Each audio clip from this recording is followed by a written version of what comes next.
Today, I will be giving an in-depth look into what it means to be a perfectionist and how we should all become more persistent perfectionists.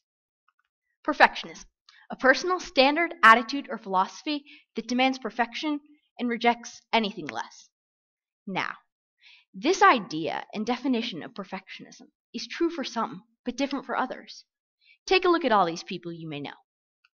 Martha Stewart, Steve Jobs, Gordon Ramsay, and me. I know for me it means a personal standard I have to live up to, but it can also be something super particular, just needs to be perfect. Take a look at this example out of my Spanish notebook. I like to keep things incredibly neat. When I'm drawing my squiggly line for separating my summary from vocabulary, the squiggle has to be perfectly straight and nothing less.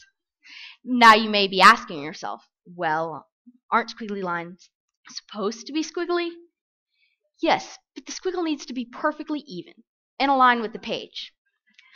That right there is the essence of perfectionism. And I'm sure we all have those moments and those things that just need to be perfect before we move forward.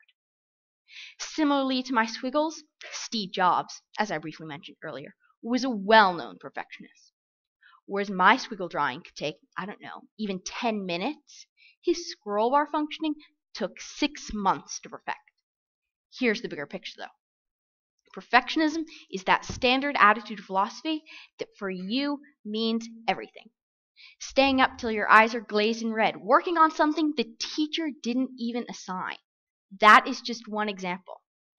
Perfectionism is the never-ending report card, the difference between an A and a B. Some of you out there can identify with this.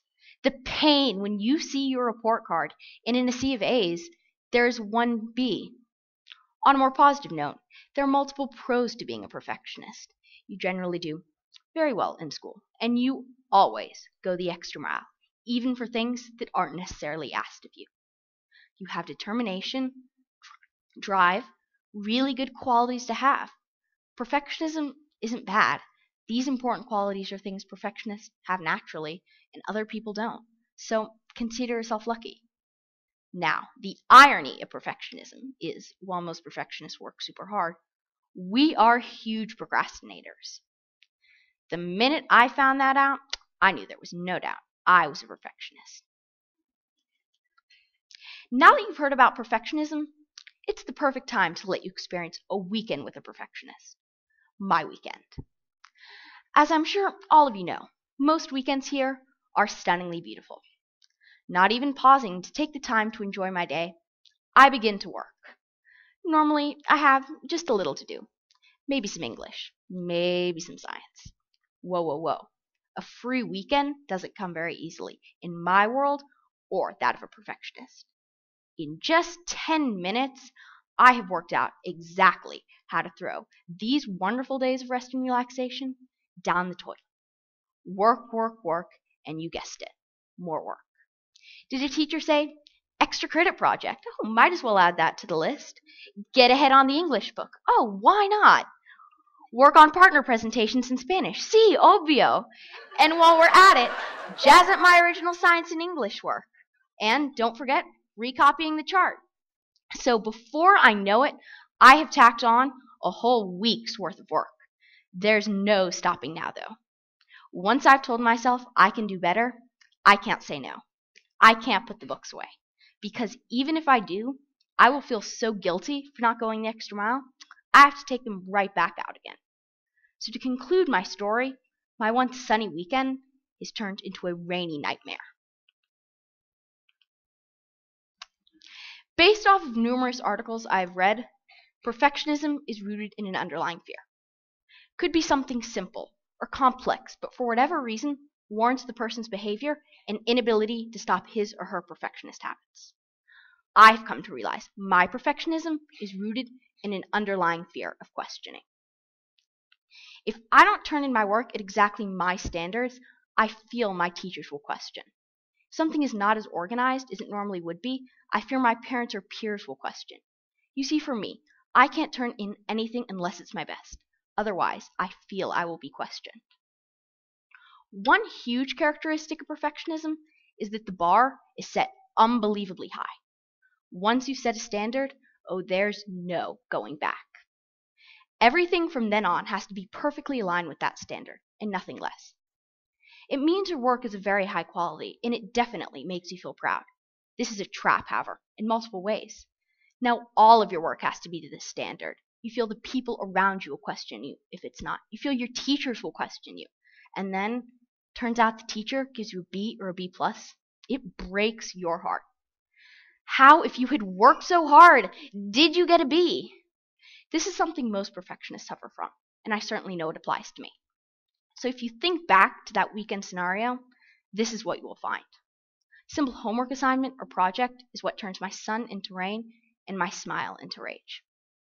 Now that I understand more about my perfectionism and that of others, I would like to change those rainy weekends into sunny weekends, so I propose a new idea to myself and my fellow perfectionists.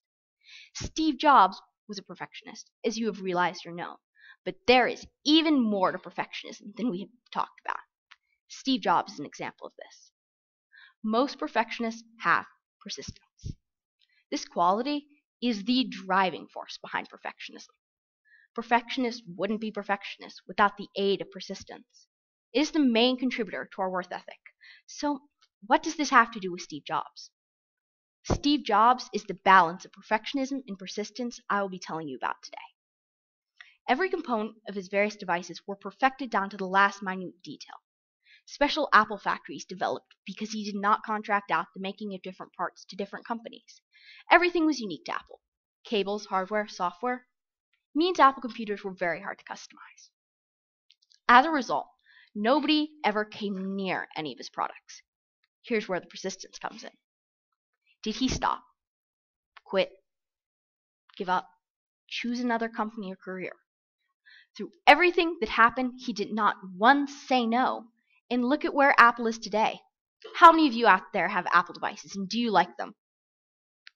Because of Steve Jobs' perfectionism and persistence, he's been called the best CEO in the world, and just look at the success of Apple. It is certainly attributed to his perfectionist ways, but without persistence, it wouldn't have happened at all. That is where I would like us to end. A healthy balance of perfectionism and persistence is what's needed to maintain a healthy lifestyle. I hope you've gained more insight to the life of a perfectionist, but for those perfectionists out there, please think about what I've just said. You have the persistence tucked away in there. You just need to cultivate it. But there is a whole other side to being a persistent perfectionist. What does it mean? How does one become one? The key to achieving the balance of perfectionism and persistence is in the way you look at things. If I was to make every squiggly line perfect, which I already do, but that's beside the point, I would be a perfectionist, making every little thing perfect. However, the difference is, a persistent perfectionist would ask him or herself the question, is the perfect squiggly line really that important? The answer is no, and by being a persistent perfectionist, you know what's worth spending the blood, sweat, and tears on, and what's not. Being a perfectionist for the things that are life-changing, super important, and could make a difference in the world. Not everything in between. Some things in life, the squiggly lines for example, are just not worth spending time on. And rather than working on something that small for so long, enjoy life and don't drive yourself crazy. So that's how I'm trying to be more of a persistent perfectionist, and I hope you will too. Thank you.